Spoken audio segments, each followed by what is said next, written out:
one of the greatest benefits of speech and debate, among many, is that people who are able to communicate themselves feel more confident about themselves. People who are not confident about themselves do rash things. They have trouble finding their identity, oftentimes. If you can communicate to others in a way you're having a way to communicate to yourself, you can articulate yourself and express yourself.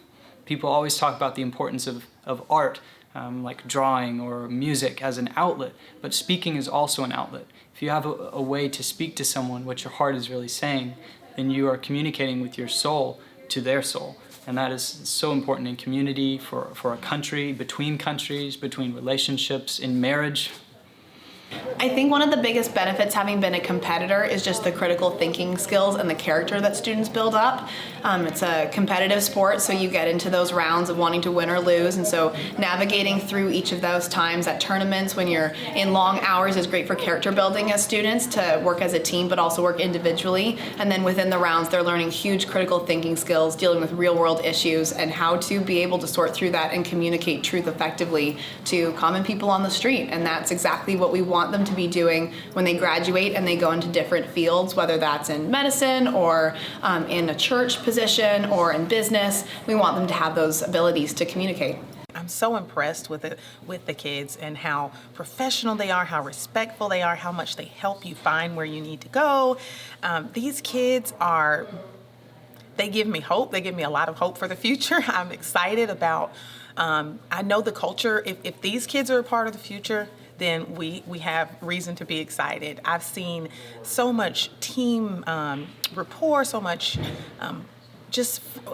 healthy competition, sportsmanship, and it's a wonderful way to take my kids out to not only do something wonderful, academic, intellectual, but also it's a great social exercise with a community of like-minded people that are pursuing the same type of character traits and the same type of goals as what I'm pursuing for my kids. So it's been fantastic.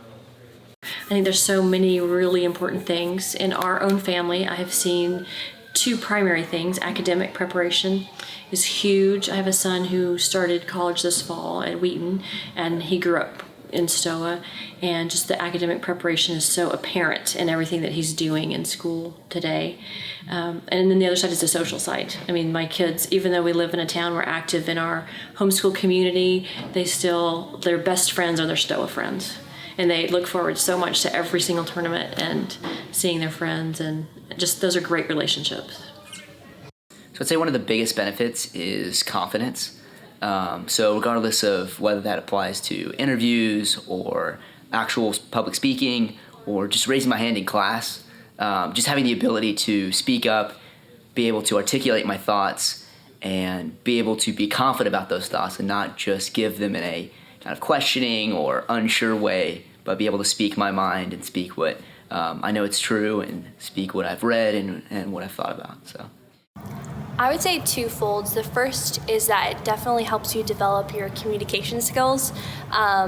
For me, I still use it to this day in college, and I think it just really helps you articulate what type of things you want to say and how to say it, being very gracious and kind instead of just going on about something. You could really articulate and talk about in a very logical and fluent way. And I think the second thing is with Stoa, it definitely creates a community that when you're at tournaments, you are competing against your friends, but it's not a crazy, competition where you guys are like against each other. You guys are, true friends. And so at the end of the day, even though you've debated or competed against each other, you can still shake hands and hug, and you still like the other person. I think those two things definitely develops your skills with communications, and also at the end of the day, you have friends and family to lean back on.